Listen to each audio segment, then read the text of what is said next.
এই আলোপুর একসময়ে আলোয় ভরা গ্রাম। সুখ ছিল, হাসি ছিল, ভালোবাসা ছিল, কিন্তু মানুষের লোভে হারিয়ে গেছে গ্রামের সেই অদৃশ্য আলো।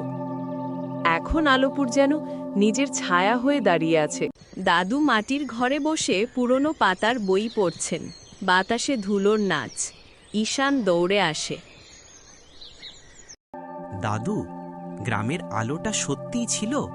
হ্যাঁ বাবা, সেই আলোই আলোপুরে সুখ আনত।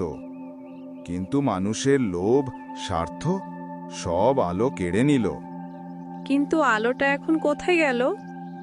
মানুষ কখনো কখনো আলো ভুলে যায়, কিন্তু আলো কখনো নেভে না, শুধু পথ হারায়। আমি খুঁজে বের করব দাদু, আলোপুরে আবার আলো ফিরিয়ে আনব। দাদুর চোখে ভরসার ছিলেক। ঘন জঙ্গলে, গাছের ডালে ডালে অদ্ভুত শব্দ। ঈশান ও মায়া লণ্ঠন হাতে এগুচ্ছে। হঠাৎ মাটি কাঁপে, পাথর সরে যায়, একটি গোপন গুহার পথ খুলে যায়। দাদা, এটা আগে কখনো দেখিনি। গোপন জিনিস দেখা যায় না বনু, খুঁজতে হয়। ওরা ভিতরে ঢোকে। দেয়ালে নীল আলোর চিহ্ন, মানুষের মতো অবয়ব, হাত বাড়ানো। হঠাৎ একটি আলো গোলক ভেসে ওঠে, ধীরে ধীরে রূপ নেয় পরী লুনা। আমি লুনা, অদৃশ্য আলোদের শেষ রক্ষক। তোমরাই পারো আলোপুরকে বাঁচাতে। কিন্তু আলোটা কোথায়? মানুষের লোভেই হারিয়েছে, বিশেষ করে একজন। তার নাম অরিন্দম। এটা কি সত্যি যার কথা তুমি বলছো তিনি অরিন্দম কাকু? হ্যাঁ, সে আলোকে বন্দী করেছে নিজের স্বার্থের জন্য। আলো মুক্ত করতে হলে 3টি শক্তির দরজা খুলতে হবে।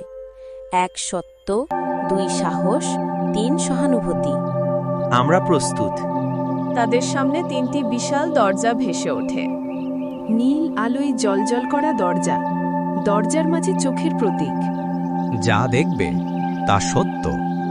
সত্য জানলে কি প্রকাশের সাহস? তার পাশে সাদা ধোঁয়া। ভয়কে জিততে হবে। হঠাৎ ঈশান দেখে মানুষ তাকে পাগল বলছে, তার প্রচেষ্টা ব্যর্থ হচ্ছে। মায়া দেখে কালো ছায়া দানব তাকে ধরে ফেলতে চাইছে। ভয়ানক গর্জন। দাদা, ছায়া আসছে, আমি পারবো না। মায়া কাঁপছে। ঈশান তার হাত ধরে। ভয়কে মুখোমুখি হও, আমরা একসাথে আছি। হঠাৎ আলো ছড়ায়, দরজা খুলে যায়। সাদা আলো, শান্ত সুর। দরজা খুলতেই নরম সাদা কুয়াশা দেখায়। ছোট্ট অরিন্দম, একা, অবহেলিত, কারো ভালোবাসা পায়নি। খেলতে চাইলে সবাই তাকে দূরে সরিয়ে দেয়। মায়া কেঁদে ফেলে। ও ছোটবেলায় এত কষ্ট পেয়েছে। মানুষ যখন ভিতরে ভেঙে যায় তখনই লোভ জন্মায়। তাকে ঘৃণা নয়, ভালোবাসা দিতে হবে। অন্ধকার দুর্গ, বাইরে বজ্রপাত, ভিতরে কাঁচের গোলকে বন্দি অদৃশ্য আলো। এই আলো আমার। গ্রামের লোকেরা কখনো সম্মান দেয়নি। আমি সব কিছু নিজের করব। সম্মান পাওয়া যায় ভালোবাসা দিয়ে, লোভ দিয়ে নয়। অরিন্দম রেগে কালো ছায়াদানব তৈরি করে। দানবগুলি উল্কাপিণ্ডের মতো ঝাঁপিয়ে পড়ে। আলোর শক্তি তোমাদের হৃদয়ের ভিতরেই। ঈশান চোখ বন্ধ করে তার বুকে সোনালি আলো জমে। হাত বাড়াতেই আলো বিস্ফোরণের মতো ছড়িয়ে দানব ভেঙে যায়। আমি খারাপ হতে চাইনি, আমি শুধু সুখ খুঁজছিলাম।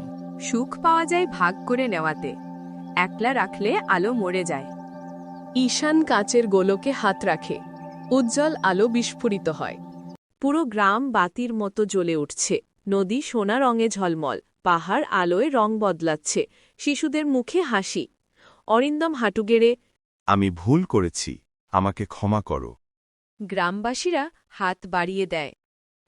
ক্ষমাই ছিল সেই আলো, যে অন্ধকারের শেষ। দাদু এসে ঈশান মায়াকে জড়িয়ে ধরে।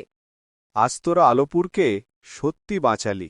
আলো কখনো হারায় না, শুধু মানুষের হৃদয়ে ভালোবাসার অপেক্ষায় থাকে। লুনা আকাশে মিলিয়ে যায়। ঈশান ও মায়া সূর্যাস্ত দেখছে। দাদা, আলো তো আমাদের ভিতরেই ছিল। হ্যাঁ, আমরা শুধু ভুলে গিয়েছিলাম।